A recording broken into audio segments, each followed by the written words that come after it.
हरिओम तत्सत। सबके हृदय में विराजमान ईश्वर को नमन, वंदन और प्रणाम। एक बार सभी लोग संकल्प दोहरा ले, 3 बार कहें, हे भगवान शिव, आप मेरे गुरु हैं, मैं आपका शिष्य हूँ। आप मेरे गुरु हैं, मैं आपका शिष्य हूँ। आप मेरे गुरु हैं, मैं आपका शिष्य हूँ। आप मेरे गुरु हैं, मैं आपका शिष्य हूँ। मुझ शिष्य पर दया करें, मेरे मन मंदिर में विराजमान होकर उसे शिव में, ज्योतिर्मय और प्रकाश में बना दे। माँ भगवती मेरे हृदय में विराजमान होकर उसे शक्ति में, श्री में, समृद्धि में बना दे, तथा सभी संत ग्रंथ मेरे हृदय में विराजमान होकर उसे भक्तिमय बना दे। ऐसी प्रार्थना, ऐसी भावना के साथ हम अपनी राम कथा श्रवण करेंगे। कुछ क्षण हृदय में गुरु रूप भगवान का ध्यान कर ले। ओम ब्रह्मानंदम परम सुखदम केवलम ज्ञान मूर्तिम द्वंद्वातीतम गगन सदृशम तत्त्वमस्यादि लक्ष्यम एकम नित्यम विमलमचलम सर्वधी साक्षिभूतम भावातीतम त्रिगुणरहितम सद्गुरुं तम नमामि। अखंडानंद बोधाय शिष्य संताप हारिणे सच्चिदानंद रूपाये तस्मै श्री गुरुवे नमः। ओम वंदे देव उमापतिं सुरगुरुं वंदे जगत कारणं वंदे पन्नग भूषणं मृगधरं वंदे पशूनां पतिं वंदे सूर्य शशांक वाहनि नयनं वंदे मुकुंद प्रियं वंदे भक्त जनाश्रयं च वरदं वंदे तं शिव शंकरम् वंदे तम शिव शंकरम। ओम नारायण हरि, ओम नारायण हरि, ओम नारायण हरि। ओम नमो स्पनंताय सहस्त्रमूर्ते सहस्त्रपादाक्ष शिशिरोर्भावे सहस्रनाम्ने पुरुषाय शाश्वते सहस्रकोटे युगधारिणे नमः। हरि ओम तत्सत, हरि ओम तत्सत। आज कथा शुरू करने से मैं पहली बात शुरू करूंगा। मुझसे किसी ने कल प्रश्न किया कि विशाल जी, आपकी कथा सुनी, बहुत अच्छी लगी, लेकिन ये शुरू में आप क्या करते हैं वो समझ नहीं आता, अर्थात ये जो वंदना होती है वो समझ नहीं आता। और क्या ये करनी जरूरी है? बहुतों को समझ नहीं आता होगा। आप शुरू में कुछ कुछ बोलते हैं, कुछ मंत्र बोलते हैं, कुछ श्लोक बोलते हैं, क्यों बोलते हैं, ऐसा क्या कारण? इस प्रकार के प्रश्न ही कथा को पैदा करते हैं। जब कोई सही प्रश्न करता है तब कथा पैदा होती है, कथा उत्पन्न होती है, कथा जागृत होती है और कथा उतरती है। जैसे माँ पार्वती के प्रश्न से कथा उत्पन्न हुई। पूछा उन्होंने कि क्या वह भगवान जो निर्गुण है, निराकार है, वे सगुण और साकार क्यों हो जाता? यज्ञवल्क्य जी से भारद्वाज ऋषि पूछते हैं कि भगवान वह तत्व रूप में राम क्या है? काकभूषण से गरुण जी पूछते हैं कि उस ईश्वर के सानिध्य में रहते हुए भी कर्तापन का अहंकार क्यों नहीं जाता? राम से पूछते हैं एक मुनि कि भगवान ये माया क्या है? इस प्रकार के प्रश्न कथा उत्पन्न करते हैं। तो सबसे पहले मैं आपको बता दूं, ये जो हम शुरू में गुरु की वंदना करते हैं, गुरु का ध्यान करते हैं, उसका सबसे बड़ा कारण ये है कि अपने से अधिक मुझे मेरे गुरु में विश्वास है। मेरी श्रद्धा तो मुझ में है, पर विश्वास मेरा मेरे गुरु, मेरे परमात्मा में अधिक है। और ये जो वंदना की जाती है, एक प्रकार का स्नान है, चित्त का, मन का स्नान है।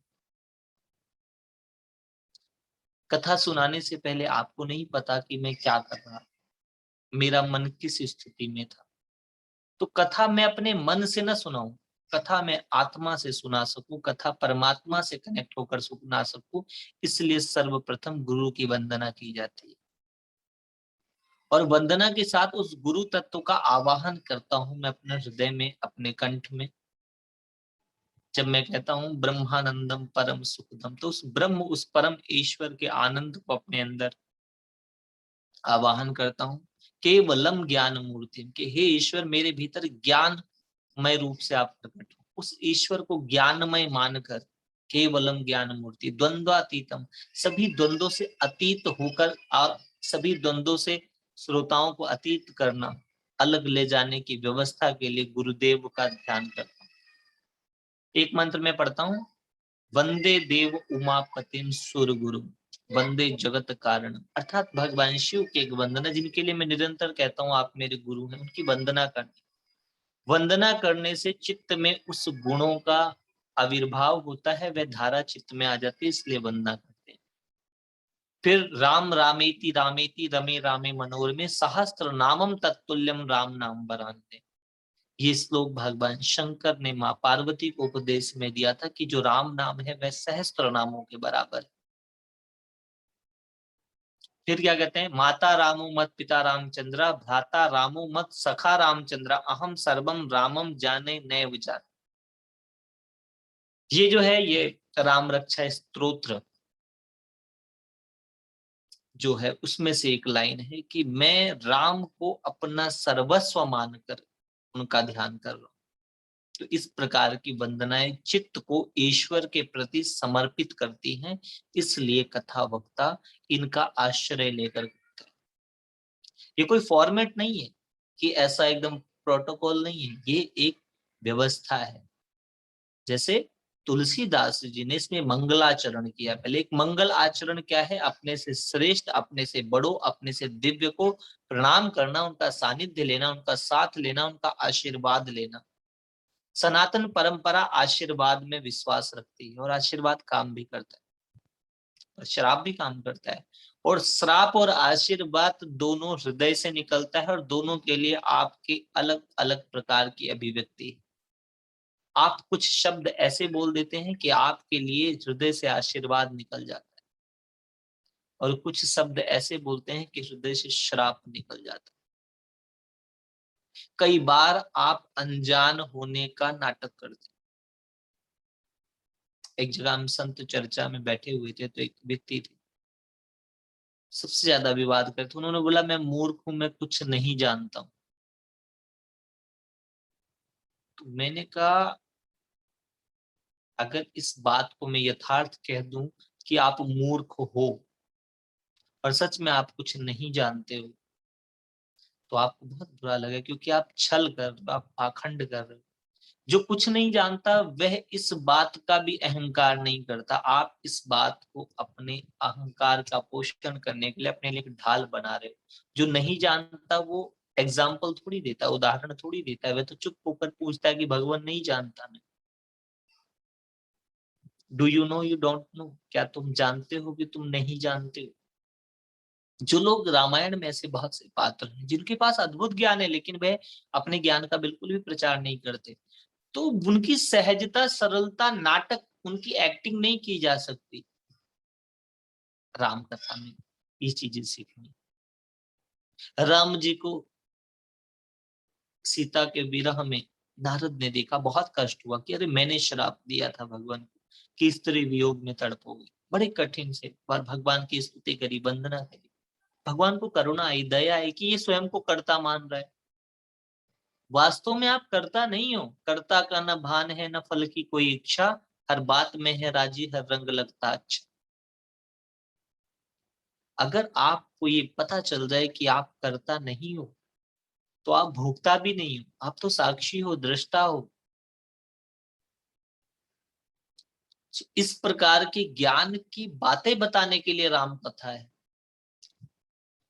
माया मृग, माँ भगवती को कोई माया मृग आकर्षित कर सकता है? ये तो मात्र छोटी सी व्यवस्था बनाई गई अपने जीव को आनंद की, आनंद कंद भगवान की भक्ति करने की छोटी सी व्यवस्था दी गई। वरना कोई माँ भगवती को माया मृग आकर्षित कर ले। ज्ञान नापी चेनतासी देवी भगवती हिसा बलादा कृष्ण मोहाय महामाया प्रेक्षित। वो महा माया है, वो पराशक्ति, उसको तुच्छ सा माया मृग कैसे आकर्षित कर लेगा। ये सारी लीलाएं, ये सारा नाटक आपको कुछ अनुभव कराने के लिए, और वो अनुभव कोई और नहीं है, आपकी आत्मा राम। हमारे एक मित्र थे, बहुत आनंद में होते थे, तो वो अक्सर मुझे एक भजन गा के सुनाया करते थे। मुझे भी बड़ा प्रिय था वो भजन। संत साधु बन के विचरूं, वो घड़ी कब आएगी, हाथ में होगा कमंडल, ध्यान आत्म राम का, तोड़ कर बंधन उड़ूं सब, वो घड़ी कब आएगी, संत साधु बन के विचरूं, वो घड़ी कब आएगी। ये ऐसा व्यक्तित्व था जो ये भजन मेरे आगे गाता था, जिससे लोग डरते थे। बहुत खड़ूस, बहुत ही नेगेटिव मानते थे सब उसको। जब मैं उसके साथ बैठता था तो वो व्यक्ति बताता था अपनी पीड़ा, कहता था ऐसा लगता है जीवन ना धोखे में बीत गए। वो एक पंजाबी गायक की एक लाइन है कि मैं लख भी जोड़े कख भी जोड़े, जोड़ तो कई करोड़ ले, बारों नाते इतने जोड़े कि मैं अंदरों नाते तोड़ ले। कि भीतर से मेरा जो टूट गया संबंध। वो बताते थे कि बड़ा सूनापन लगता है, बड़ा खालीपन, बड़ा अकेलापन लगता है। और मुझसे कहते थे विशाल तुमसे ये बातें इसलिए कह सकते हैं कि तुम समझते हो। तो मैं उनको कहता था कि देखो, पहली बात तो संत साधु बन के विचरू, वो घड़ी कब आएगी। संत साधु कोई बनता नहीं है, संत और साधु ना होते हैं। बनना ही छल है, तुम जो हो वैसे ही हो जाओ। ये जो बनावट है ना, ये मायामृग बन के आया है, वो है नहीं, वो बन के आया है। बनावट आकर्षित तो करती है, लेकिन बनावट सुख नहीं दे सकती। आप जब कभी भी कुछ बन के जाओगे ना कहीं, वो आवरण है। प्रेम तो तुम जो हो, जैसे हो वैसा ही होगा। हरि में जैसो तैसो तेरा। नानक साहब का बड़ा सुंदर भजन है ना, मुझ निर्गुण हारे में गुण नाही, आपे तरस फिरो। मैं इस कथा के माध्यम से बताता हूँ, मुझे अक्सर भजन सिमरन करके ना एक उस चरित्र में जाना बड़ा अच्छा लगता है। एक बार मैं बहुत भाव से भजन सुन करके मंदिर में गया, और आंखों से अश्रु भरकर मैं भी भगवान के आगे बोला कि प्रभु जी मोरे अवगुण चित्त न धर। एकदम से मुझे आवाज आई कि नहीं धरेंगे, लेकिन ध्यान रखना तुम भी किसी के अवगुण चित्त मत धर। हम कहते हैं ना भगवान से कि प्रभु जी मोरे अवगुण चित्त न धरो, तो भगवान कहता है ठीक है नहीं धरेंगे, लेकिन तुम भी किसी के अवगुण चित्त मत धरना। मैंने कहा ये तो बहुत मुश्किल काम है। हमारा चित्त तो दूसरे के सारे अवगुण याद रखता है, गुण बेशक न याद रखे। मैं आपको कथा में 1000 अच्छी बातें बताऊं, शायद वो याद ना रहे। एक व्यर्थ की बेकार बात बता दूं, फटाफट गड़बड़ हो जाता है। 1000 अच्छी बातें सुनाऊं, चित्त याद नहीं रखेगा। एक गलत कर दूं, इतनी शक्ति उस गलत की, इतनी शक्ति उस व्यर्थ की। समर्थ याद नहीं है, व्यर्थ याद है। हजारों हजारों अच्छी स्नेह की बातें, जीवन भर एक व्यक्ति तप साधना करे और एक दिन उसका तप खंडित हो जाए तो पूरा समाज उसके विरोध में हो जाता है। कितनी अद्भुत बात है कि जो व्यक्ति नियम मर्यादाओं, अच्छा एक उसका विपरीत देख, एक व्यक्ति जीवन में हमेशा उल्टा काम करता हो और एक क्षण वो सीधा करने लग जाए, सारा समाज उसका सम्मान करता है। कोई डाकू हो और वह समर्पण करके भगवान के ध्यान में लग जाए, वो आइडल बन जाता है। मेरे व्यक्तिगत अनुभव की बात है। मैं एक संस्था में मेडिटेशन सीखता और सिखाता था। वहां पर एक व्यक्ति थे, 500 डाकुओं के सरदार थे वे अपने जमाने के। उनसे मैं मिला, बातचीत हुई, उनका बड़ा सम्मान वहां पर। जिस व्यक्ति ने न जाने कितने लोगों को परम धाम पहुंचाया, जिसने जीवन भर हिंसा की, आज वो योगी हो गया, वो बड़ा सम्मान का पात्र है। अच्छा कोई योगी अगर उसका विपरीत कर दे तो, और बताओ साधु होकर ऐसा कर्म कर दिया, महात्मा हो के। तो ये जो विपरीत भाव है उसके प्रति कितना हम समभाव हैं, यह भी रामायण सिखाती है आपको। रामायण बता रही है आपको कि जिसको आप रावण कुंभकर्ण समझ रहे हो, वो नारायण के द्वारपाल है। हर पॉजिटिव कैरेक्टर से नेगेटिव की उत्पत्ति हुई है, हर नेगेटिव कैरेक्टर पुनः पॉजिटिव हो जाएगा। सही और गलत के पार का जो विज्ञान है वह रामायण है। रामायण साक्षी भाव है। रामायण पक्ष विपक्ष से परे एक निष्पक्ष भाव है।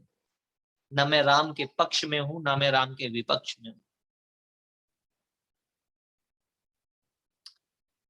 एक सत्संग कुछ लोग हमारे घर आए हुए थे, अयोध्या से के संत लोग थे। चर्चा चल रही थी तो उन्होंने कहा कि देखो भगवान कितने समदर्शी हैं। विभीषण को शरण में ले लिया उन्होंने। शरण गए प्रभु राखिए सब अपराध विशाल। बहुत सारे लोग थे।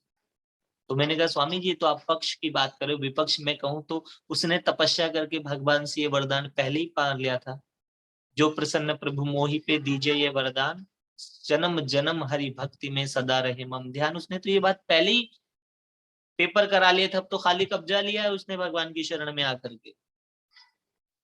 मैंने कहा आप पक्ष में बोल रहे हो और मैं विपक्ष में बोल रहा हूं, लेकिन निष्पक्ष भाव कुछ और है। विभीषण विवेक है, और विवेक हमेशा राम की ही शरण जाना चाहेगा। सो माया मृग के चलते, अच्छा माया मृग किसने? रावण ने। अहंकार हमेशा माया की कल्पनाएं करेगा, ऐसी ऐसी तृष्णाएं, ऐसी ऐसी वासनाएं निर्मित करेगा, चित्त उससे आकर्षित हो। और भी दंत कथाएं हैं जिन कथाओं का कोई आधार नहीं है। मैंने ऐसी भी कथाएं सुनी है, लेकिन उन कथाओं में आधार नहीं है, लेकिन उसमें कुछ है जो समझने योग्य है। कि जिस माँ भगवती तृण ओट देखें वैदेही, तिनके की ओट में है, उस पराशक्ति को वह रावण कैसे ले जा सकता है? तो तंत्र में कहते हैं एक ऐसा भी मार्ग है, लक्ष्मण योगी है, योगी ने एक रेखा बांध दी कि भाई आप इसके बाहर नहीं जाओगे। भगवती माँ स्वरूप में कोई मर्यादा नहीं रही देखती। ऐसी भी एक कथा है जो मैंने सुनी कि रावण ने कहा कि माँ मेरे साथ छल किया गया है, मैं भगवान शिव की तपस्या करके उनको अपनी लंका ले जा रहा था, मेरे साथ छल किया है, इसलिए मैं छल से जाऊंगा। तो वो स्वयं बाहर चली है कि शक्ति को कौन रोक सकता है? वरना कौन सी रेखा है जो शक्ति को रोक दे? और किसकी सामर्थ्य जो शक्ति, शक्ति से ही तो सब होता है, बिना शक्ति के तो शिव भी शव हो जाते हैं। एक हमारे मित्र थे, बड़ी सुंदर कविताएं लिखते थे, उन वो शक्ति की बड़ी साधना करते थे। कहते थे हीटर कूलर पंखा सब पुरुषों के नाम, एक बिना बिजली के चलता नहीं काम। वो कहते शक्ति हटा दो तो बात सब व्यर्थ हो जाती है। तो रावण के भीतर भी शक्ति शक्ति के कारण ही तो है। और रामायण तो शुरू से ही कह रही है उद्भव स्थिति संहार करने सर्व श्रेष्ठ करीम सीता न तो हम राम बल्लभाम, कि सारे श्रेष्ठ कर कार्य करने के लिए सीता है, रावण को मारने के लिए शक्ति गई है वहां पर। और भी बड़े अद्भुत अद्भुत प्रसंग मैंने सुने हैं जो अद्भुत हैं, जिनका समझने योग्य बात है। एक प्रसंग तो मैंने ये भी सुना था कि जब लक्ष्मण इंद्रजीत का वध कर देता है तो बड़ा सुंदर प्रसंग था कि एक कहीं लोक गीतों में सुना था कि लक्ष्मण को सुलोचना इंद्रजीत की पत्नी कहते हैं कि हे लक्ष्मण, संग्राम भूमि में एक खेल सा चलता था, वास्तव में तो वहां पर कुछ सतियों का तप लड़ता था, अर्थात शक्ति लड़ती थी, वहां तप लड़ता था। इस तरफ अकेली थी मैं, तो इधर मैं अकेली तपस्या कर रही थी, उस तरफ साथ में सीता है, और तुम्हारे पक्ष में सीता भी तप कर रही है, और इसलिए प्रमीला से ये रण उर्मिला सती ने जीता है। उर बोलते हैं हृदय को, जिसने हृदय में ईश्वर को पा लिया, उर्मिला। नाम कितना सुंदर है, उर्मिला, लक्ष्मण की पत्नी। एक योगी की संगिनी अपने हृदय में ईश्वर को प्राप्त कर लेती है, और परमिला जो बाहर शरीर के बाहर की व्यवस्था की बात करती है, वो अपने हृदय में उर में ही ईश्वर को प्राप्त कर लेती है। तो कहा इसलिए प्रमिला से यह रण उर्मिला सती ने जीता है। हे लक्ष्मण, तुमको लग रहा है कि तुम जीत पाए हो? तो ये सम्मान, ये सामर्थ्य हमारे लोक गीतों में साधुओं ने, जोगियों ने सुनाया। रामायण एक काव्य है, इसमें अलग अलग बातें हैं, इनके माध्यम से कुछ कुछ बातें समझाई गई हैं। इन चरित्रों के माध्यम से मैं चाहता हूं कि आप उस चरित्र, उस अनुभव, उस सुगंध को छू पाए। राम कथा सुनाने का सिर्फ इतना सा ही उद्देश्य है। राम कथा की जो सुगंध, जो पुष्प, इसमें राम नाम का जो पुष्प है, उसकी जो सुगंध है, वह अगर मैं आप तक पहुंचा पाया तो ये राम कथा मेरा सुनाना सार्थक और आपका सुनना सार्थक। सीता का हरण होने के बाद जब वो रावण लेके जा रहा था, तो जटायु ने पूरा प्रतिकार किया, युद्ध किया रावण से, और रावण ने घायल कर दिया, उसके पंख काट दिए, वह नीचे गिर गया, कराह रहा था राम का। अब यहाँ एक और चीज देखो कि क्रोध कितना जरूरी है। लोग कहते हैं क्रोध गलत बात है, द्रौपदी का अपमान किया जा रहा है, समाज में कोई क्रोध नहीं कर रहा, और यहाँ एक जटायु असहाय है, उसने पूरा क्रोध किया, गलत बात पर क्रोध किया, उसने रावण से युद्ध कर लिया। इसलिए ईश्वर ने वो गति दी जो योगियों को मिलती है, अपने जैसा रूप दिया। उसका अंतिम संस्कार भगवान राम ने किया। अर्थात अन्याय के विरुद्ध युद्ध करना भी साधना है, तप है, उसको सहन करना भी पाप है। जटायु ने नहीं सहन किया, लड़ गया वो, उसको पता है मैं रावण से नहीं जीत सकता, अर्थात श्रेष्ठ शक्तिशाली व्यक्ति से भी वह लड़ गया। और अगर हम महाभारत काल की कथा देखें तो द्रौपदी के पक्ष में जो सभा थी, वहां पर एक व्यक्ति भी अगर क्रोध कर देता तो फिर बात बदल जाती। वहां हर व्यक्ति अपने आप में इतना शक्तिशाली था, चाहे वो भीष्म थे, चाहे वो द्रोणाचार्य थे, कृपाचार्य, उस सभा का प्रत्येक व्यक्ति इतना सामर्थ्य रखता था। तो अगर आप सामर्थ्य रखते हुए सही बात पर क्रोध नहीं करते हैं तो वह पाप है। मुझसे कोई कहता है क्रोध बुरा है, मैं नहीं, क्रोध ना अच्छा है ना बुरा है, क्रोध है। सही बात जहां पर क्रोध करने योग्य हो वहां क्रोध करना चाहिए, और जहां क्रोध करने योग्य नहीं है वहां नहीं करना चाहिए। विवेकपूर्ण क्रोध जो है वो हमेशा अच्छा है। अभी आएगा ना, जब बोले राम सकोप, तब सकोप क्रोध से ही बोले, भय बिन होए ना प्रीत। वैसे भय से प्रीत होती नहीं, प्रीत तो भय के पार है। अभय देने वाला कहता है भय बिन होए ना प्रीत। तो एक एक बात किस किस परिवेश में कही गई है, किस किस स्तर पे कही गई है, इसको समझना रामायण, इसको समझना राम कथा है। माँ सीता अशोक वाटिका पहुंच गई, यहाँ राम जी ढूंढते ढूंढते जटायु मिला, जटायु ने सारी कथा बताई, ऐसे ऐसे हुई। जटायु से आगे गए शबरी के आश्रम। मैं हमेशा कहता हूँ शबरी चरित्र मुझे बहुत समझ आता है, बड़ा आनंद। शबरी सब्र के साथ है, कितना सब्र था उसको। उसके गुरु ने कहा कि राम आएंगे, बस इतनी सी बात बताए, राम आएंगे। और उस सब्र में नित्य रास्ते साफ करना, पुष्प बिछाना, अर्थात कांटे हटाना। तो अगर आप शबरी वाली भक्ति, शबरी बनना चाहते हैं, सब्र करके दूसरों के जीवन से कांटे हटाना, यह है शबरी की भक्ति। जाने अनजाने लोग दूसरों के जीवन में कांटे बोते हैं, शबरी क्या करती थी, कांटे हटाती थी, पुष्प बिछाती थी, अर्थात रास्ता क्लीन करती थी, प्योरिटी, स्वच्छता अभियान मां शबरी से शुरू हुआ होगा, स्वच्छ भारत अभियान। ऐसी भी कथाएं मैंने संतों से सुनी है कि सबके सारे साधु संतों के उठने से पहले भी उनके द्वार साफ कर आती थी, महात्माओं का पानी भर देती थी। कितनी भक्ति, कितनी श्रद्धा थी उसके भीतर, और एक विश्वास की राम आएंगे।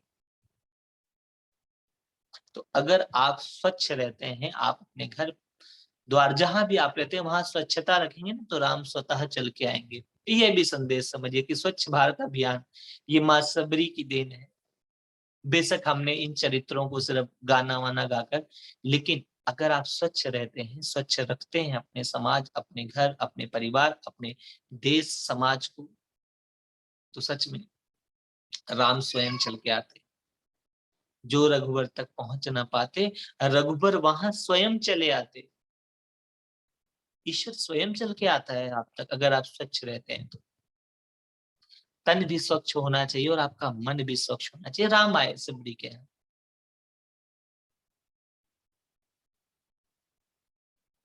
और माँ शबरी देख करके खुश हो गई, रो पड़ी।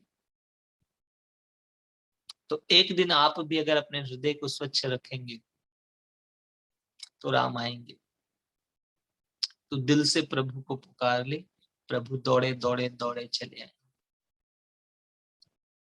तो स्नेह का भोग लगा तो जरा, उसने स्नेह से बैर दिए, तो स्नेह का भोग लगा तो जरा, और प्रेम से हरि को बुला तो जरा।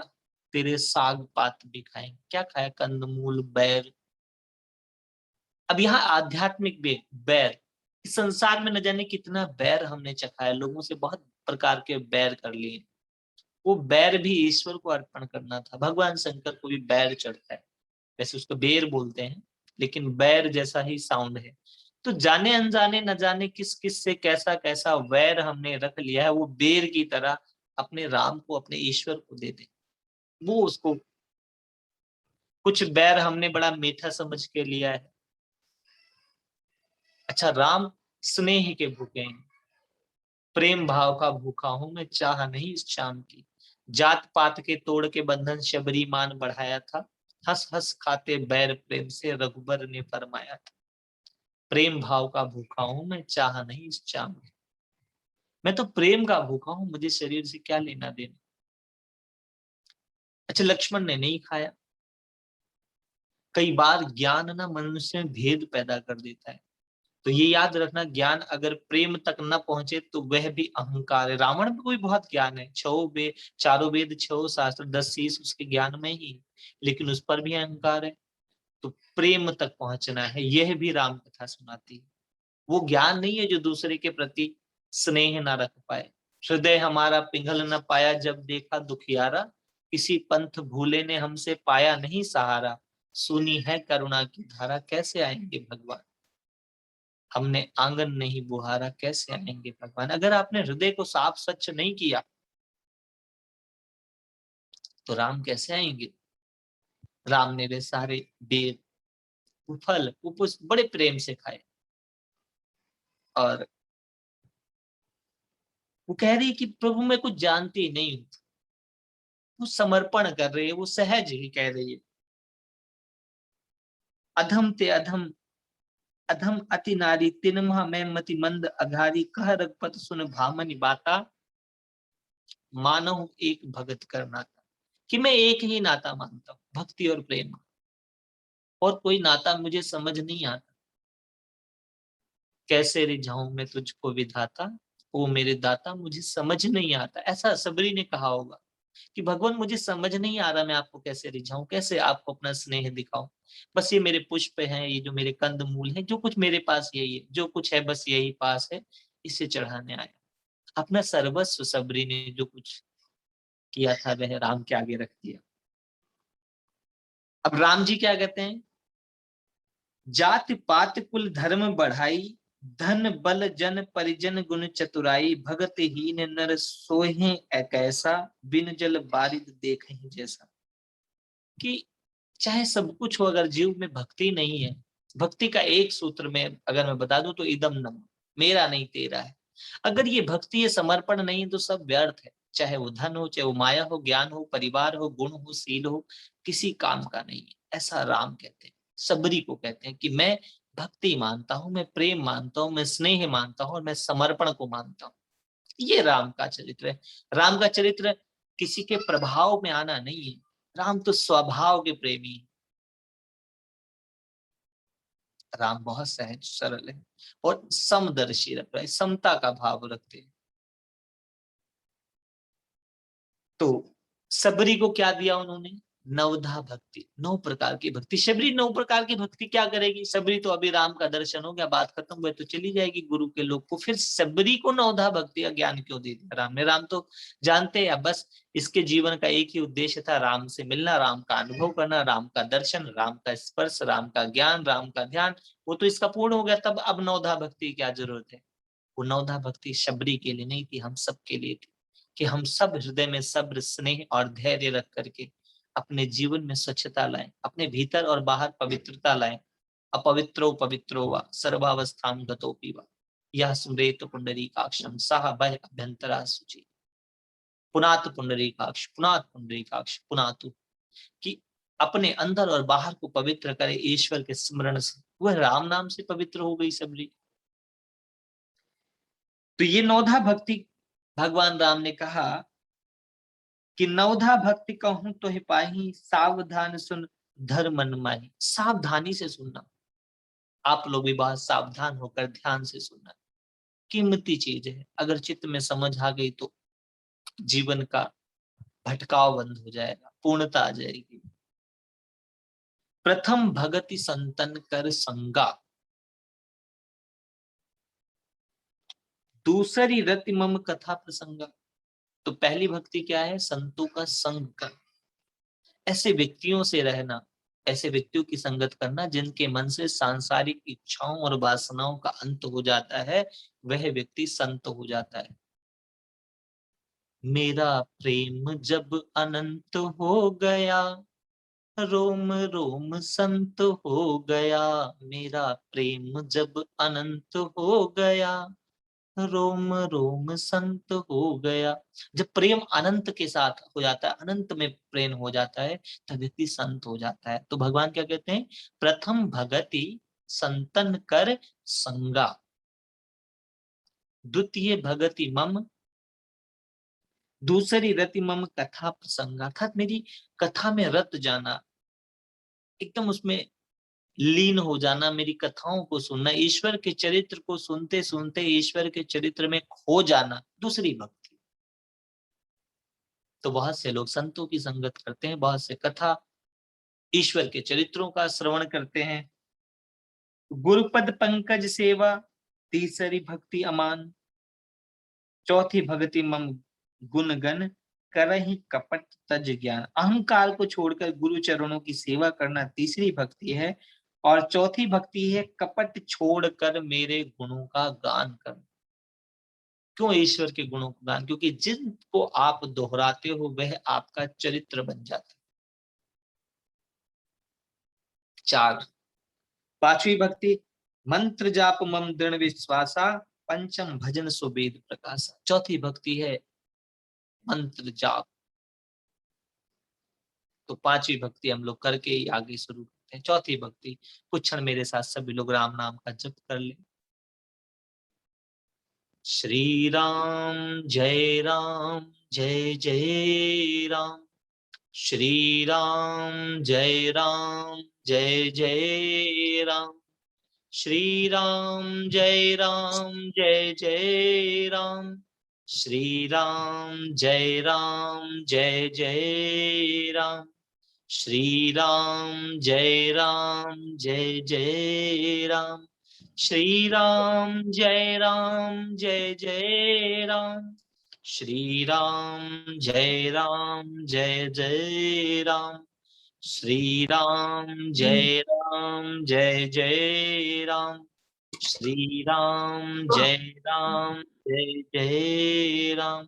ओम राम रामाय नमः, ओम राम रामाय नमः, ओम राम रामाय नमः, ओम राम रामाय नमः। बोल सियापति रामचंद्र की जय। तो कहा पांचवी भक्ति है जो वेदों से प्रकाशित है। वेद को जानना, वेद का अध्ययन करना, वेद का प्रकाश हृदय में करना। वेद का अर्थ जानना भी होता है। एक बात मैं बता दूं, वेद का अर्थ होता है जानना। क्या जानना है? ये जानना है तुम कौन हो, किसके हो और क्यों हो। इन 3 बातों को जानना है। सो वेद का प्रकाश पांचवी भक्ति है। छठ दम शील विरत बहु कर्मा, निरत निरंतर सज्जन धर्मा। अर्थात इंद्रियों को रोकना, बहुत से कामों से विरक्ति तथा सज्जनों के प्रति धर्म में छठी भक्ति है, प्रीत रखना। ये योग होगा, योगा चित्त वृत्ति निरोधा। तो यह भी, अब योग वाले कहेंगे नहीं ये तो हमारा अलग विधान है। अलग नहीं है, यह भी भक्ति की एक धारा है। एक बार मुझसे एक आचार्य जी पर विवाद कर रहे थे कि नहीं जी ज्ञान ही सब श्रेष्ठ है। तो मैंने कहा कैसे पता चला? बोला अष्टावक्र गीता से। मैंने बोला अष्टावक्र गीता की जो चरण है जिसमें राजा जनक अष्टावक्र से प्रश्न करते हैं कि ज्ञान कैसे होगा, अथो ब्रह्म जिज्ञासा, हे ईश्वर की कैसे प्राप्ति होती। जो प्रश्न है ये ज्ञान नहीं है, भक्ति है। प्रथम भगति संतन कर संगा। अष्टावक्र जी संत हैं, उनके मन से सांसारिक इच्छाओं वासनाओं तृष्णाओं का अंत हो गया है, वो अनंत के साथ एकाकार है। तो प्रथम भगति संतन कर संगा, संतों की संगत कर ली तो भक्ति का विषय हो गया। और मैं आपको बताऊं, भक्ति ज्ञान और वैराग्य तीनों अलग अलग नहीं है।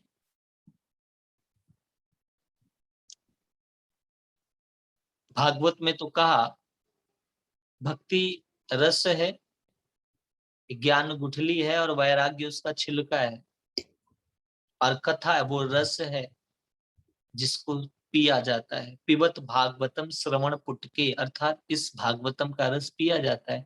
तो भक्ति भी एक रस है।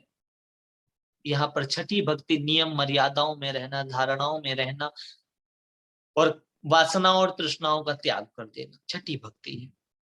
योग के मार्ग पर संयमित और नियमित होकर तब साधना करना, छठी भक्ति है। सातवां सममोहि मैं जग देखा, ईश्वर मैं इस संसार को देखना, सिया राम मैं सब जग जान, ये सातवां भक्ति है। मोते संत अधिक कर लेखा, संत की बात ईश्वर से भी अधिक मानना, यह सातवीं भक्ति है। आठों यथा लाभ संतोषा, आठवीं भक्ति क्या है? यथा लाभ संतोषा, अर्थात जो मिल गया, जो प्राप्त हो गया, जो मिल गया उसी को मुकद्दर समझ लिया, और जो खो गया मैं उसको भुलाता चला गया, ये आठवीं भक्ति है। आठवीं यथा लाभ संतोषा। लेकिन अगला चरण क्या है? सपने नहीं देखें पर दोषा, दूसरे में दोष नहीं देखना, निर्दोष देखना, ये आठवीं भक्ति है। पर चिंतन पर दर्शन को छोड़ स्वदर्शन को आधार बना, खुद शीतल बन प्यारी आत्मा और शीतल ये संसार बना, आठवीं भक्ति कि दूसरों में दोष नहीं देखना। नवम सरल सब छन, नवम सरल सब सन छल हीना, मम भरोसे ही हर्ष न देना। नवमोह एकह जिनके होई, नारी पुरुष सचराचर कोई। सोई अतिशय प्रिय भामिन मोरे, सकल प्रकार भगति दृढ़ तोरे। जोग वृंद दुर्लभ गति जोई, तो कहूं आज सुलभ गई सोई। कि नौ में से कोई एक भी कर ले वो मेरे लिए बहुत प्रिय है। योगी जी कथा सुनाते थे कि अर्जुन ने श्री कृष्ण से कहा कि भगवान सबसे श्रेष्ठ क्या है? बोले ज्ञान। बोले जिसको ना प्राप्त हो, बोले वो करे ध्यान। कहे जिससे ध्यान भी ना होता हो, कहे जप कर ले। कहे जिससे जप भी ना होता हो, कि वो फिर समर्पण कर ले, वो ऐसा भाव करे कि भाई जो भी हरि में जैसो तैसो तोरा। बोला जिससे समर्पण भी नहीं होता, बोला फिर उसे कुछ करने की जरूरत नहीं, प्रकृति डंडे मार के अपने आप सुधार लेगी। तो जितना सरल, सरलता सबसे मुश्किल काम है। ये नौवीं क्यों सबसे ऊपर क्यों डाला गया? नवम सरल सब सन छल ही ना, हर प्रकार के छल, हर प्रकार की चीटिंग, दिखावट, बनावट, सजावट, गिरावट, इन सब से दूर, अलग, शुद्ध, पवित्र, सरल, सहज। सहजता की एक छोटी सी कथा बताता हूं मैं। एक बार कुछ एक कारीगर लगाया हुआ था हमने, तो वह कारीगर नहीं आ रहा था। हमने उसको फोन किया कि भाई कहाँ है, तो उसने फोन उठा करके अपनी बेटी को दे दिया कि बोलो पापा घर पे नहीं है। उस अबोध सी 5 साल की बच्ची ने कहा कि अंकल पापा बोल रहे हैं वो घर पे नहीं है। कितनी सहजता, कितनी, मतलब सारा क्रोध मेरा दूर हो गया, चेहरे पे हंसी आ गई। वो छोटा सा बच्चा कह रहा है कि पापा कह रहे हैं वो घर पे नहीं है। इसको सरलता बोलते हैं, इसको सहजता बोलते हैं। ऐसे सरल हृदय व्यक्ति परमात्मा को एक क्षण में पा लेते हैं। इसीलिए बच्चों को सरल बोलते हैं। बच्चे सरल होते हैं, वो तो उनके अंदर नेगेटिव, झूठ, छल, कपट बड़ों के द्वारा आता है। बच्चे तो सरल होते हैं, इसीलिए बच्चों को भगवान का रूप माना गया, क्योंकि नौवीं भक्ति उनकी सरल सिद्ध है। लेकिन धीरे धीरे वो इस संसार में छल, कपट, झूठ सब सीख जाते हैं, क्योंकि प्रकृति में यह भी है। और अच्छे के लिए आपको प्रयास करना पड़ेगा, बुरा अपने आप सीखेंगे। आपको अगर एक पार्क को गार्डन बनाना है सुंदर, तो उसके लिए आपको प्रयास करना होगा, और छोड़ दें उसमें झाड़ी झंकड़ा अपने आप बन जाए। सो 9 भक्तियों में से कोई एक भी अगर कर ले तो ईश्वर उसको प्राप्त हो जाता है। सो रामायण आपको नवधा भक्ति बताती, देते नवधा भक्ति का ज्ञान जी, मेरे राम जी। आपके राम से आपको इन भक्तियों का ज्ञान मिलना चाहिए, और भक्ति में शक्ति है। उस लोक को गई,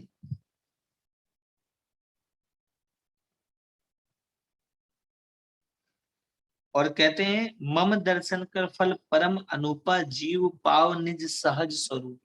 ईश्वर के दर्शन का फल पता है क्या होता है? जीव अपने सहज स्वरूप में, किस स्वरूप में आ जाता है?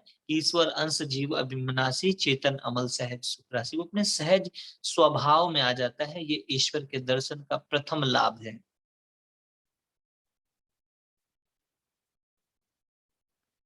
और उसके बाद की बात मुझे बहुत प्रिय लगती है। कही कथा सकल बिलोक हरि मुख देख हृदय पद पंकज धरे तज योग पावक देह हरि पद लीन भई जह नहीं फिरे नर विविध कर्म अधर्म बहुमत शोक प्रद सब त्याग हूँ विश्वास कर कही दास तुलसी राम पद अनुराग हूँ। सारी कथा कहने सुनने के बाद अपने हृदय में धारण करके और योग अग्नि द्वारा देह छोड़कर हरि चरणों में लीन हो गई। अब इसको भी योग का ज्ञान था। शबरी को किसने? राम जी ने तो योग का ज्ञान नहीं दिया, भक्ति के विषय में बताया। अर्थात गुरु ने वो सारी विद्याएं दी थी, सिद्ध साधिका दी। सारी दुनिया को राम परमात्मा रास्ता बताते, परमात्मा रास्ता पूछने आए इससे शबरी को, माँ किधर जाऊं।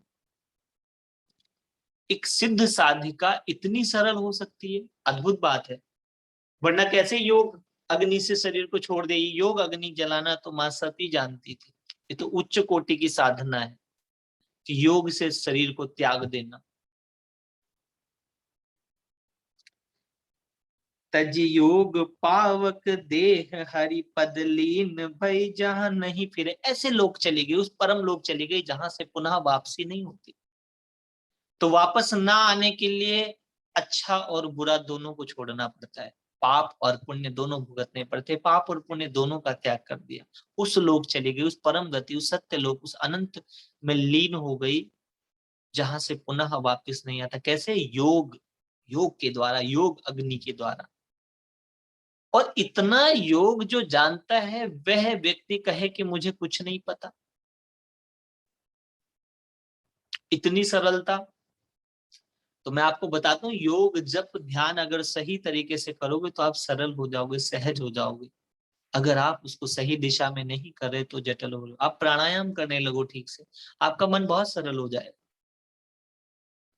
किसी भी बात की कोई अच्छी ना, अच्छी न्यूज आपको प्रभावित करेगी ना बुरी न्यूज से आपको घबराहट होगी। यह योग की शक्ति है, ध्यान की शक्ति। गुरु ने सारी विद्या दी थी।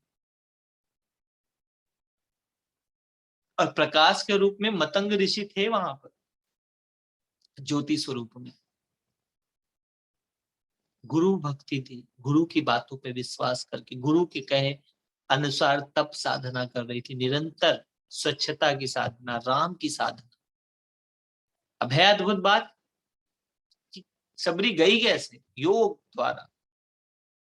तो भगवान के जो भक्त होते हैं वे योग ध्यान तप भी करते हैं, लेकिन उसका प्रदर्शन नहीं करते। भक्ति का, ज्ञान का, ध्यान का प्रदर्शन नहीं करना चाहिए,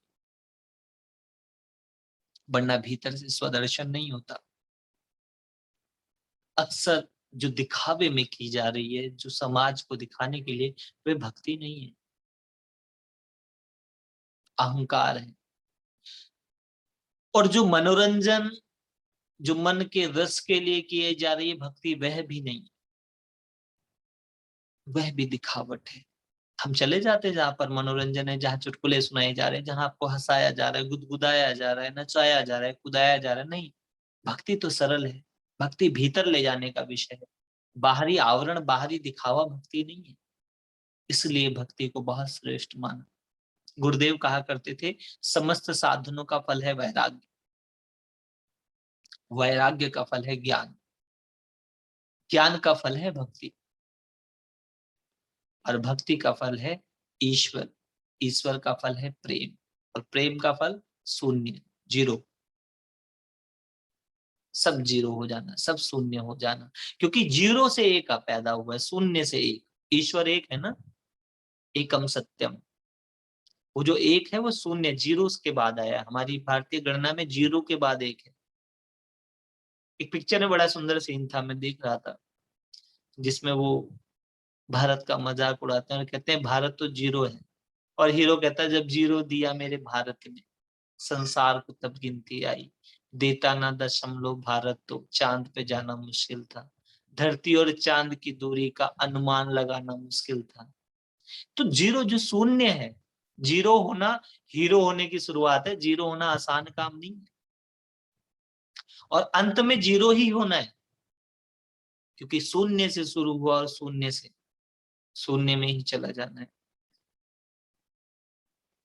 ये अनंत की यात्रा जीवन है, और इस अनंत की यात्रा में अगर कोई अद्भुत चीज है तो वह भक्ति है, वह ज्ञान है, वह वैराग्य है, वह त्याग है।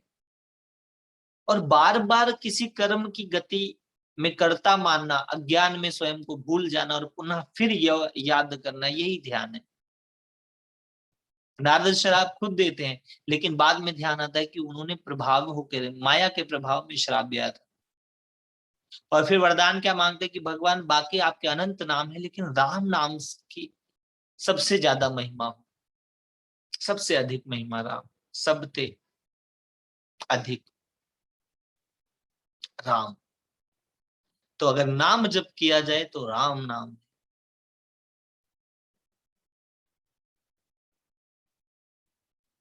लेकिन अद्भुत बात देखो, राम नाम कड़वा लागे मीठा लागे काम, दुविधा में दोनों गए न माया मिले न राम। राम नाम में रस नहीं आएगा, शुरू में नीरस है, लेकिन नीरस का जब रस, जब अस्वाद का स्वाद लोगे तब परम स्वाद मिलेगा।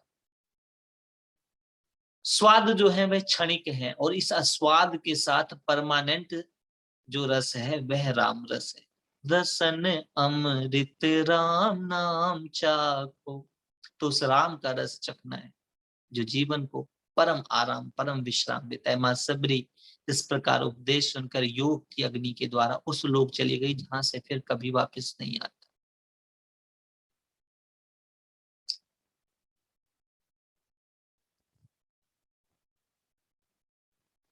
तुलसीदास जी कहते हैं कि ऐसे परमात्मा का ध्यान करना जरूरी है जिसके ध्यान करके सबरी को उच्च गति प्राप्त हुई। और राम जी चल दिए। सबरी ने बताया कि भगवान उधर चले जाओ, सुग्रीव के पास जाओ, सुग्रीव आपके लिए, आप उससे मित्रता कर लो। बड़ी अद्भुत बात है। सुग्रीव से मित्रता करने का उपदेश दिया, सबरी ने सलाह दी, एडवाइस दी, रास्ता बताया। तो अगर आप सरल शुद्ध हृदय हो तो ईश्वर आप तक चल के आता है। हो गई ना दो बातें, एक वह लोग हैं जो ईश्वर तक चल के जाते हैं, और दूसरे वह हैं जिनके पास ईश्वर चल के आता है। जो रघुवर तक पहुंच ना पाते, रघुवर वहां स्वयं चले आते। ऐसी प्रीत। इसलिए मैं चाहता हूं कि आप लोग इस राम कथा के माध्यम से अपने हृदय में प्रेम की एक ऐसी ज्योत जलाना कि ईश्वर तुम तक चल के आए। उस तक जाना बड़ा कठिन है, बड़ा भारी काम है। योग तप के द्वारा वहां पहुंचना, ऊंचाई तक जाना। और अगर प्रेम में डूबोगे तो वो तुम तक, तुम प्रेम की इतनी गहराई में डूब जाना, मीरा की तरह।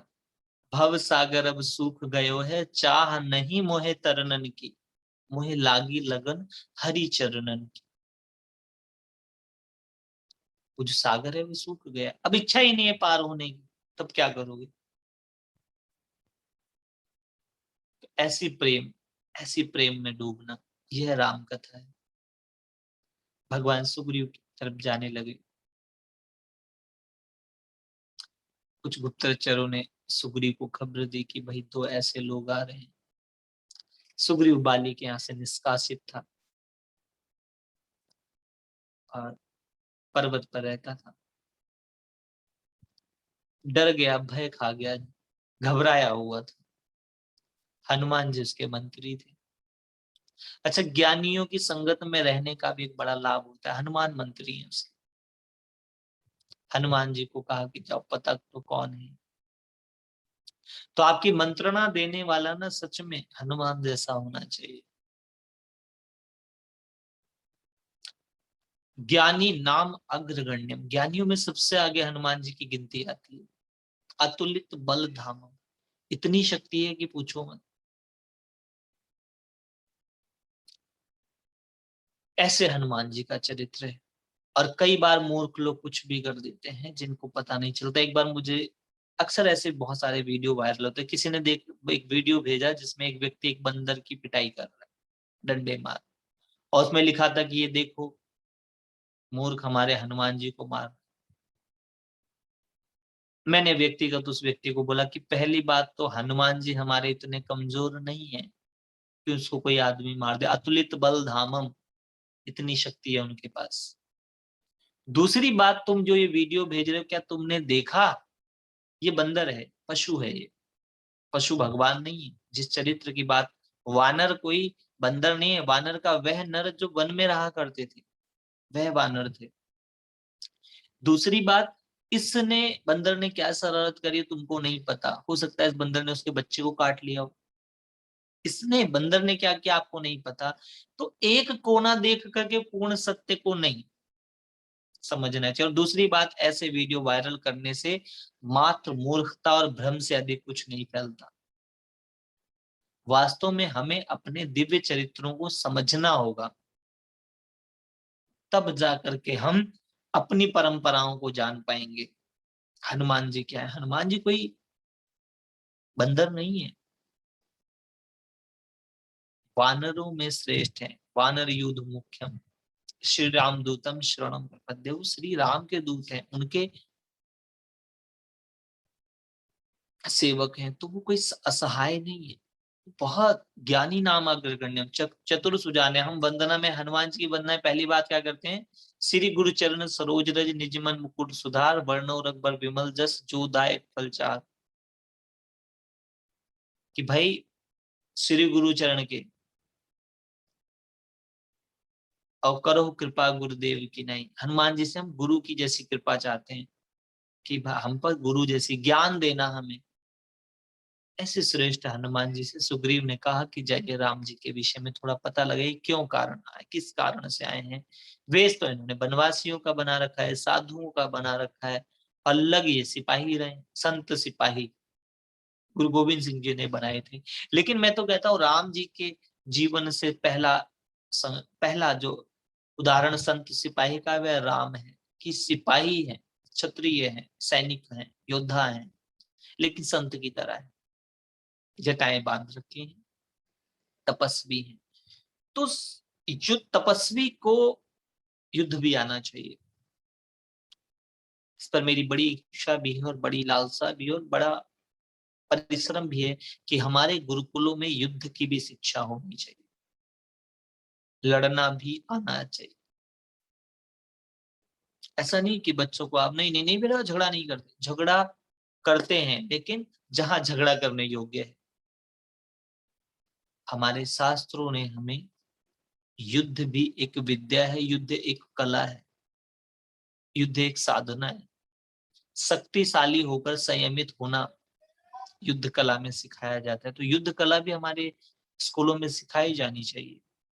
और उस युद्ध के साथ संत सिपाही वाला कॉन्सेप्ट होना चाहिए, ध्यान भी होना चाहिए, ज्ञान भी होना चाहिए और सामर्थ्य भी होना चाहिए। क्षमा शोभती उस भुजंग को जिसके पास गरल हो, नहीं शोभती दंतहीन को विश्व रहित जो सदा सरल हो।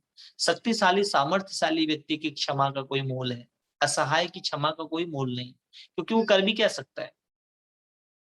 हनुमान जी गए राम जी से पूछने लगे, प्रश्न किया, किस कारण से आए हो, कौन हो। हनुमान जी से राम जी ने रास्ता पूछा, सुग्रीव कहाँ मिलेंगे। और उत्तर देने के बजाय हनुमान जी प्रश्न कर रहे हैं, चातुर्य कर रहे हैं, चतुर सुजान। और राम जी ने कहा कि जब अपना परिचय दिया तो हनुमान की आंखों में आंसू आ गए। और हनुमान ने एक बड़ा सुंदर शब्द कहा है, वो मुझे बहुत प्रिय है, मैं कई बार उस पर चिंतन करता हूँ, आप भी चिंतन करना। कि हनुमान कहते, भगवान मैं आपको न पहचानूं कोई बड़ी बात नहीं, मैं जीव हूं, लेकिन आप मुझे नहीं पहचान पाए, ये तो बात बिल्कुल गलत है। आप तो अनंत है, आप तो ईश्वर है, परमात्मा, आप मुझे नहीं पहचान पाए। यहाँ राम जी ने जो शब्द कहे वो बहुत प्रिय थे, बहुत श्रेष्ठ, बहुत समझने योग्य थे। कहा कि हनुमान, तुम्हारी जो चतुराई, ये जो तुम्हारी पंडिताई, ये जो तुम्हारी समझदारी, ये तुम्हारा होशियारी थी ना, यही तुम्हारे और मेरे बीच में भेद बन रही थी।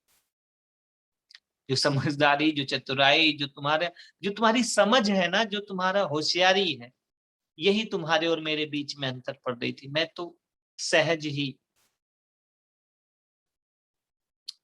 स्वीकार करता हूँ, शिव सहज समर्पण स्वीकार कर, सहज ईश्वर स्वीकार कर लेता है। हनुमान जी कंधे पर बिठा करके सुग्रीव के पास लेके गए, और ले जाने के बाद सारी सुग्रीव ने कथा बताई हनुमान, और हनुमान ने सुग्रीव और राम की मित्रता कराई। अग्नि को साक्षी बनाकर राम ने उसे मित्र मान लिया और कहा कि मित्रता के दुख को अपना दुख मानना है। सुग्रीव, अब तुम्हारा दुख मेरा दुख, तो इनडायरेक्टली मेरा दुख तुम्हारा दुख, और एक जैसे दो लोग हैं। अगले की, राम जी की पत्नी का हरण हो गया और उसकी पत्नी पर भी बाली ने अधिकार कर दिया है। किसी कारण से राम भी राज्य विहीन है और वह भी राज्य विहीन है। देखो कितनी समता है। तो मित्रता में समता भी एक जैसी स्थिति के लोग मित्र हो जाते हैं। लेकिन राम बहुत श्रेष्ठ है, राम बहुत अद्भुत है। और सुग्रीव, अब यहाँ पर मैं एक चीज जो आप लोगों को बताना चाहता हूँ, जो मेरे अनुभव की बात है, कि सुग्रीव ने सारी बात पे भी राम को बिना अनुभव के नहीं माना। अनुभव क्या क्या कहा कि भगवान बाली जो है ना, वही 7 ताड़ के वृक्षों को एक गदा में गिरा देता है। थोड़ा सा देखो, राम जी ने एक तीर से 7 गिराए, और कहा ये जो एक असुर है जिसको बाली ने मारा था, इसके पिंजर को भी कोई हिला नहीं पाता, राम जी ने अंगूठे से उसको दूर पहुंचा दिया। सो परीक्षा ली है। प्रेम के साथ साथ विवेक का प्रयोग भी होता है। इसलिए मैं कहता हूं, खाली भगवान को मानना नहीं, जानना। आप भी ऐसी इच्छा रखना, मेरी बिगड़ी बने तो मानू, मानू तुझे भगवान। ऐसे ही मत मान लेना, अनुभव करना अपने ईश्वर का, अपने राम का। राम से सारा दुख बताया। राम ने कहा कि जाओ, मैं तुम्हारे साथ दूंगा, तुम बाली से युद्ध करो। और क्योंकि बाली को ऐसा वरदान है कि जो मेरे सामने आएगा उसका आदि शक्ति मुझे प्राप्त हो जाएगी, ऐसा वरदान ले रखा है उसने ब्रह्मा जी से। इस वरदान के मद में, अहंकार में बाली आ गया। अब सुग्रीव भी इस अहंकार में कि मेरे पीछे राम जी हैं, लड़े, युद्ध में बड़ी पिटाई हुई, भाग के आए सुग्रीव। राम ने कहा भाई मैं पहचान नहीं पाया, तुम दोनों भाई एक जैसे थे। एक और कथा सुनी है मैंने संतों के मुख से। हनुमान जी ने कहा कि भगवान बात कुछ समझ नहीं आई, आप ना पहचान पाओ ये तो बात ही नहीं है, समझ आती है हमारे। तो बोले हनुमान, उसको अहंकार था ब्रह्मा के वरदान का, और इसको अहंकार था राम जी के होने का। दो अहंकारी लोग एक जैसे ही लड़ रहे थे, तो मैं कैसे पहचान। तो हनुमान जी ने एक माला पहना दी। वो माला और नहीं, नम्रता की माला है। पहनो नम्रता की माला, माया ना पास आएगी। जब आप नम्र हो जाओगे, जब विनम्र हो जाओगे, तब ईश्वर आपके पक्ष में लड़ेगा। आप भी अहंकार में तो ईश्वर थोड़ी लड़ेगा, आप तो अहंकार ही है आपके पास। निराकार तो आपके पक्ष में तब है जब आप निरअहंकार हो जाओगे। राम जी ने बाली को तीर मारा। बाली ने कहा भाई तो बड़ी गड़बड़, रोया कि भगवान आपने ऐसा क्यों किया। राजा की दृष्टि से अगर आप कहते तो मेरे पास आते, मैं रावण को पकड़ के ले आता। क्यों मारा, किस अपराध से मुझे मारा।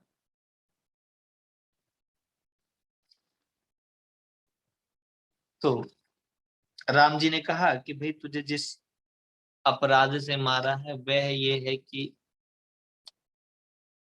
अनुज सुता भगनी और नारी, कि जो छोटे भाई की पत्नी है, बहन है, इनको कन्या की इन्हीं चा कन्या की तरह मानना होता है। और इन्हीं कुदृष्ट बिलोके जोई ताहि बधे कछु पाप न। जो इनको बुरी दृष्टि से देखता है उसका वध करना कोई पाप नहीं।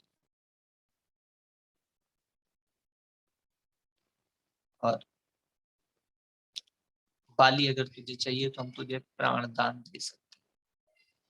तो बाली ने कहा कि नहीं, अब प्राणदान नहीं चाहिए। कोट कोट मुन जतन करा ही अंत राम मुख निक्षत नहीं। अंत में राम का स्मरण नहीं होता, मेरे तो समक्ष राम है, अब मुझे नहीं चाहिए। करनाथ जब करना बिलोके देव यह वर मांगो।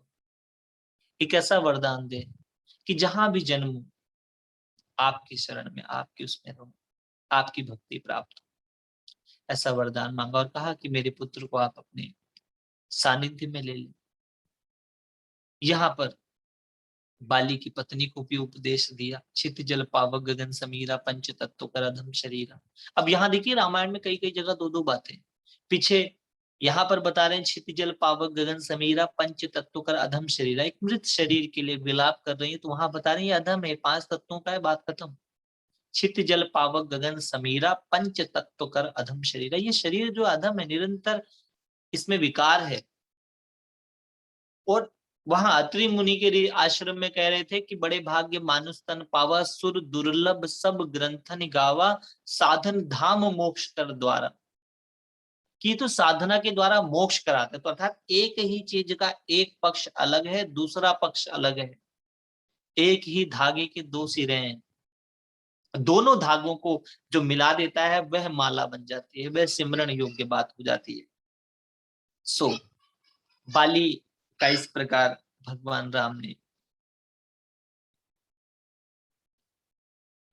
वध करके, उसे भक्ति दे करके उसको उसके लोक दिया और सुग्रीव की मित्रता हो गई। आज की कथा को हम यही विराम देंगे। कुछ क्षण राम नाम जप कर ले सभी लोग, आंख बंद कर ले। श्री राम जय राम जय जय राम, श्री राम जय राम जय जय राम, श्री राम जय राम जय जय राम, श्री राम जय राम जय जय राम, श्री राम जय राम जय जय राम। ओम नमोस्तनंताय सहस्त्रमूर्ते सहस्त्रपादाक्ष शिशिरोर्भावे सहस्त्रनाम्ने पुरुषाय शाश्वते सहस्त्रकोटि युगधारिणे नमः। हरि ओम तत्सत, हरि ओम तत्सत, हरि ओम तत्सत। सभी के हृदय में विराजमान ईश्वर को नमन वंदन और प्रणाम। किसी का कोई प्रश्न है तो पूछ सकते हैं। जी विशाल जी, हनुमान जी ने जब राम जी से थोड़ा सा बोला, तेज बोलेंगे आप तब। हाँ जी हाँ जी हाँ जी, हनुमान जी ने बोला कि मैं तो आपको नहीं पहचान सका, कि मेरा शायद मनुष्य रूप है या ऐसे कुछ बोला, आप मुझे क्यों नहीं पहचान सके। तो राम जी कैसे हनुमान जी को जानते थे, जो उनको लगा कि मुझे क्यों नहीं पहचाना। ये अद्भुत बात है, राम जी कैसे जानते थे? आपका ईश्वर आपको सदा सदा से जानता है, और पर वही वो, संसार में अगर उत्पन्न होता है तो सिर्फ आपके लिए होता है।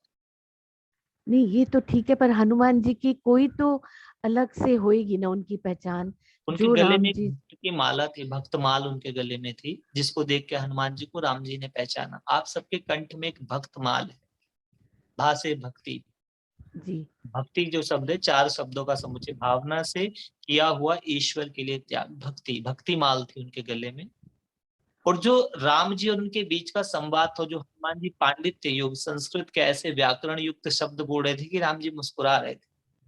जी, क्योंकि वो पंडित बन के गए थे। की आपके और ईश्वर के बीच में भेद कर देती है, क्योंकि जो समझदारी होशियारी है वह भेद करती है, एक को 2 में बांट देती है, और जो प्रेम है वो 2 को 1 में करता है। तो राम जी जी, ने यही कहा कि हनुमान, ये जो जीव की समझदारी होशियारी चतुराई है ना, यही भेद बनी हुई है। वो तो बहुत सुंदर, मैं वास्तव में समझ गई। तो हनुमान और राम कोई 2 नहीं है, भक्त और भगवान 2 कहाँ है, वो तो एक ही है जो 2 रूपों में व्यक्त हो जाता है। मतलब भक्त के लिहाज से उन्होंने कहा कि मुझे क्यों नहीं पहचाना, क्योंकि ऐसे हाँ, तो सारों के दिल मन में ही होएगा वो माला, जो भक्ति की माला हर एक के कंठ में है, पर है तो हनुमान जी की सबके कुछ विशेषता और भी होएगी। सबके कंठ में वह माला है, भक्त माला, जिससे आप विशेष प्रकार की शुद्धि के द्वारा ही आप उत्पन्न हुए हैं यहाँ पर इस सृष्टि के अंदर। लेकिन वो अच्छा, ध्यान से, जब से ज्ञान से प्राप्त होगी, वो जागृत होगी। और मजे की बात देखो, राम चल के आ रहे हैं, जितने साधक लोग हैं राम चल के जा रहे हैं वहां पर। जिसने जी, सब हर किसी, आप पूरे चरित्र में देखिए, चाहे वो सबरी मैया हो, चाहे वो अहिल्या हो, जो भी धैर्य धारण करके कहीं पर साधना किसी भी रूप में है, राम चल के आ रहे हैं वहां पर। इसीलिए मैं कह रहा हूँ कि प्रेम और भक्ति के मार्ग में ईश्वर तुम तक चल के आता है, और ज्ञान और ध्यान के मार्ग से तुम्हें ईश्वर तक जाना पड़ता है। अद्भुत, बिल्कुल ठीक है जी। कथा में हनुमान जी, वरना हनुमान जी के लिए तो सिंपल है, ज्ञानी नाम अग्रगण्यम, उनको तो समस्त चीजों का ज्ञान है, तो वो राम जी, तक पहुंच सकते हैं। लेकिन इस लीला, इस कैरेक्टर, इस चरित्र के द्वारा यही समझाया जा रहा है कि जो होशियारी है ना, यही भेद बनी हुई है। मैं अक्सर कथा में आपको कई बार बोलता हूँ ना, है इश्क का रंग सफेद पिया, न छल न कपट न भेद पिया। हनुमान छल बनाकर आए, भेष बनाकर आ रहे हैं। क्या बन के आ रहे हैं? जी, पंडित जी कह रहे हैं ही नहीं पंडित पंडित जी, जी। जी, जी, जी, राम जी हंस रहे थे, मुस्कुरा रहे थे, लक्ष्मण कह रहे हैं इनकी भाषा और इनका जो व्यवहार है मैच नहीं खा रहा। जी, तो जब आप कुछ बनते हैं, तब आपका स्वभाव मैच नहीं खाता। मैं बिल्कुल, आप जैसा बनने का प्रयास करूं तो कभी नहीं बन सकता, और आप मेरे जैसा होना चाहें तो भी नहीं हो सकते। आप अपने आप में ही अनुपम हैं। यह हनुमान जी के जीवन से सीखने योग्य बात है। हनुमान जी ने सिर्फ एक दो जगह भेष बनाया, एक यहाँ पर भेष बनाया और एक जगह लंका में, वहां पे भी पकड़े गए। बनावट इंसान को पकड़ा देती है। हनुमान जी वहां पे भी एक जगह भेष बनाकर गए और एक जगह यहाँ। तो ये जो बनावट है, इसी पर तो ईश्वर को हंसी आती है। Thank you. इसलिए के समक्ष जब कभी भक्ति ध्यान में बैठना, तो तुम जो हो, जैसे हो वैसा ही। तीन लोगों के आगे बनावट नहीं करना, एक अपने गुरु के आगे, एक भगवान के आगे, और एक माता पिता के आगे आवरण धारण करना। जैसे हो वैसे ही रहना। सो थैंक यू, ये भी भक्ति थैंक यू है। Vishal ji, thank you ji, thank you. हरिओम तत्सत। हरिओम सबके तत्सत। हृदय में बैठे ईश्वर को नमन, वंदन और प्रणाम।